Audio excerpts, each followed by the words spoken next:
Hey, what is up, fellow Raiders? This is Vulcan Dan, Raid Shadow Legends video here, and we finally have news on a new Fusion champion. I really was not expecting any news for any Fragment or Fusion event this month. I was looking forward to that in April, but we got it earlier than expected, so this is really great. And this champion looks quite cool as well. Legendary Force champion from the Dwarves, Nari the Lucky. So, of course, being a lucky champion, looks like this will be a St. Patrick's Day champion. The first one that we had was Shamrock way back a few years ago. After that, we got Killian the Lucky, which was also my first Fusion champion 2 years ago.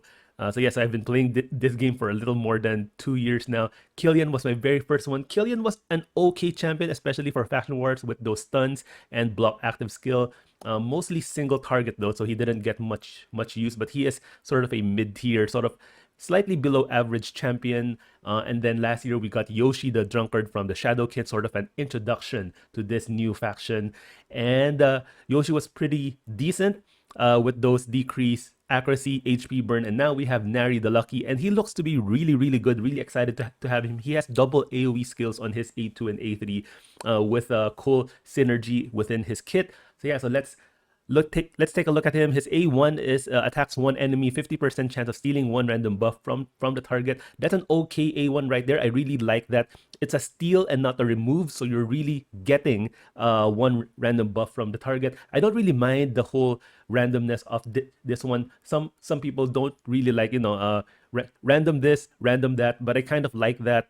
It adds a little more fun to the game. I don't know if that will be booked up to a 70% chance, but 50 is decent for an A1 because this will also work with his A3. Let's take a look at his A3 first. Attacks all enemies, 75% chance of placing a provoke for one turn. We are expecting that to be bookable to 100%. And places a counter attack on this champion for 2 turns. Of course, having that provoke, he will use his A1 whenever he's attacked, so that will give him more chances to steal more buffs from the target.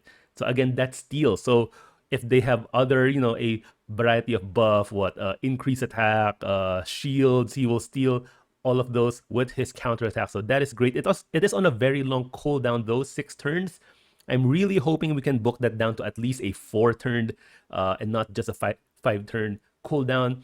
His A2 is also an AoE attack, 4-turn cooldown, 75% chance. Hoping, I'm thinking we can book that up to 100% chance of landing, decreased accuracy and decreased resistance for 2 turns. That's pretty good. On a single skill, you can have an AoE, decreased accuracy and decreased resistance. That's going to be great for Arena. Assuming you make him really fast and then with high accuracy to land that skill. Also great for Hydra, can also be great for Doom Tower, Faction Wars. I think he can be used in so many areas in this game. And his passive at the start of this champion's turn transfers one random buff from a random enemy to a random ally. So it's sort of like his A1, but instead of putting it on himself, he will put it on a random ally. So I really like that one because, of course, like for example, the enemy places increased defense on his entire team, and you steal one of the increased defense from the other enemy. If you steal another increased defense, you're not going to stack that. It's still the same buff, but you can sort of every time he gets a turn, he will steal an increased defense and put it on one of your other allies that still do not have that buff. So I really like that part of his passive. And also, this champion's accuracy is increased by 5 for each buff on each ally. He will need a lot of accuracy, of course, to place his provoke, decrease attack, decrease resistance, to steal that buff.